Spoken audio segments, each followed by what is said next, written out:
Hey everyone, I'm working to hit 1,000 subscribers and I need your help to get there. If you enjoy this content, please hit that subscribe button right now. Something happened at Broncos training camp on day one that almost never happens in the NFL, and if you understand just how rare this actually is, you should be genuinely excited about where this offense is headed. Let's break down exactly why this was such a historically unusual day and why so many respected voices around this team are saying the same thing. Here's the context that makes this so significant. Offenses almost always start slow in training camp, and there's a simple reason why. Offensive schemes are inherently more complex, with motions, multiple moving parts, and layers of coordination that take real time to gel. Defenses, by contrast, typically operate with a much simpler, more repetitive playbook early on, giving them a natural advantage in these early practices. Longtime Broncos fans have seen this pattern play out for decades. Even during the Super Bowl winning no-fly zone defensive era, that unit reportedly operated with an extremely narrow, simplified set of calls by the time they reached the championship game, which is exactly why defenses tend to dominate this time of year. And history backs this up. Go back to Russell Wilson's early days in this offense, and there were multiple training camp practices where he threw multiple interceptions in a single session, looking genuinely rattled. Even during the Peyton Manning era, there was well-documented early rust as that offense worked through its own installation process. And as recently as last season, guard Quinn Miners described this exact same offense as a slow-moving train that took real time to get up to speed, even though by the time it did get rolling, it was good enough to put up 33 points against a genuinely elite Buffalo defense. So here's why day one of this year's camp is such a big deal. Multiple respected voices, including some typically more skeptical observers, are all saying the same thing. This offense looked legitimately dangerous right out of the gate. Longtime analyst Tyler Polumbus specifically called it one of the best opening days he's ever seen from an offense this early in camp, highlighting Jalen Waddle's ability to win on slant routes as something that already looks unstoppable. Another respected voice, Ryan Edwards, echoed the same sentiment, saying it's been a full decade since he's seen an offense look this sharp this early, dating all the way back to the Peyton Manning era, an era that, as established, didn't even start this hot itself. Even Benjamin Albright, a reporter known for a more skeptical, occasionally critical tone, acknowledged that the offense looked smooth, specifically praising how effectively tight end Evan Engram is being incorporated into the passing game, and that Engram's storyline deserves real attention on its own. Reports suggest new play caller Davis Webb's growing influence is a huge factor in unlocking Engram's game, and it's worth remembering that Webb's presence was reportedly a significant reason Engram chose Denver over a division rival that likely offered more guaranteed money last offseason. Last year, this tight end room ranked near the bottom of the entire league across nearly every meaningful receiving statistic: receiving yards, receptions, touchdowns, and even total targets. If that specific position group can climb into the upper half of the league this season, that represents a genuinely massive value swing for this offense. Part of that turnaround likely comes simply from Engram finally being healthy, and part of it comes from the attention Jalen Waddle is going to command on the outside, which should naturally open up the middle of the field in ways this passing attack hasn't fully exploited in the past. Speaking of Bo Nix, there's real buzz building around his development entering year 3 in this offensive system.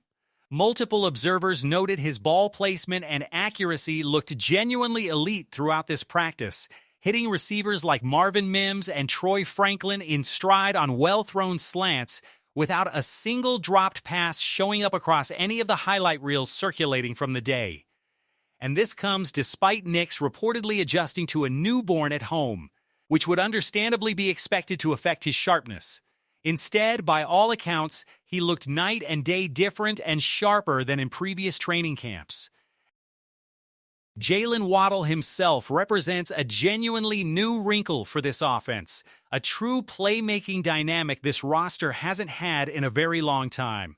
Reports describe him tracking difficult, high passes with genuine body control, at one point falling backward to secure a catch against his own chest, and making highlight reel one-handed grabs as well. Once the ball is in his hands in open space, there's a legitimate argument this franchise hasn't had a receiver with this level of dynamic, physical playmaking ability since Demaryius Thomas, a guy who could be doubled and still find a way to make a contested catch before turning upfield with real explosiveness. Beyond the wide receiver room, this offense as a whole flashed real explosiveness in early 7-on-7 work, connecting on multiple chunk completions against the starting defensive backfield, including 20- and 30-yard gains on back-to-back plays.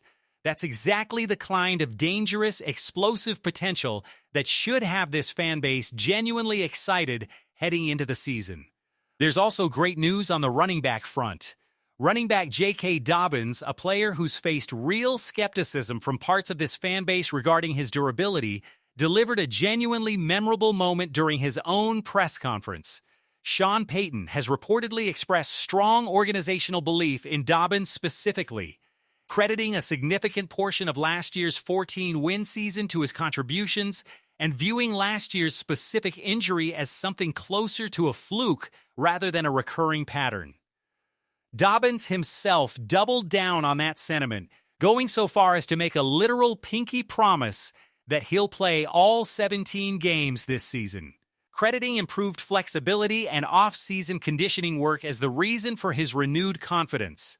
He was clearly having such a good time at that podium that he asked to keep answering questions well past the point his own team's public relations staff tried wrapping things up, eventually sharing how much this franchise genuinely feels like home to him, despite having played for other organizations earlier in his career. Now here's why all of this matters so much in the bigger picture. Last season, this offense didn't rank in the top 10 of the league in any meaningful efficiency metric, ranking closer to middle or even bottom of the pack in categories like third down conversion rate and overall expected points added. This team also punted the fourth most of any team in the entire league. If this offense is genuinely hitting the ground running this early, especially with a defense that's shown no real signs of regression despite losing a key veteran piece along the defensive line, that represents a potentially enormous swing in overall team identity heading into the season. And there's a fascinating strategic wrinkle worth considering here too, with Davis Webb now calling plays for the first time. Opposing defensive coordinators simply don't have enough game tape yet to fully understand how his play-calling tendencies differ from Sean Payton's previous approach. That element of surprise could be a real, tangible advantage during the opening stretch of the season, even against a genuinely difficult early schedule. On a lighter note, linebacker Alex Singleton reportedly joked about the fact that the fans in attendance were only cheering for the offensive side of the ball. A fair bit of good-natured ribbing given how much defense has typically dominated these early practices historically. Hopefully that's simply a reflection of this offense taking a genuine step forward, rather than any real defensive regression. Finally, there's meaningful financial news worth understanding too. The recent restructuring of guard Ben Powers' contract officially saved this team $8 million in cap space, bringing total available space to $37 million. That's more than enough flexibility to realistically extend some of this roster's own core pieces. And given how well Marvin Mims has performed, including a 50-yard touchdown connection during this very practice, there's real optimism that a long-term extension conversation with him could be on the horizon in the coming weeks. So here's where things stand after this genuinely historic opening day of training camp. An offense that broke from the typical early camp script and looked legitimately explosive right out of the gate. A tight end room in Evan Engram poised for a real bounce-back season. A dynamic new playmaker in Jalen Waddle already looking every bit as advertised. A quarterback in Bo Nix showing real tangible growth entering year 3. And a financial situation flexible enough to potentially lock down key core pieces like Marvin Mims for the long haul. So tell us, Are you buying into this offense being a legitimate top-tier unit this season based on everything we saw on day one? And how excited are you about the Jalen Waddle and Evan Engram additions to this passing attack? Let us know down in the comments below. If you enjoyed this breakdown, make sure to like this video, drop your thoughts in the comments, and subscribe to the channel so you don't miss a single update as training camp continues to unfold. There's a lot more to track in the days ahead, and we'll be right back here with the next update very soon. Broncos country, let's go.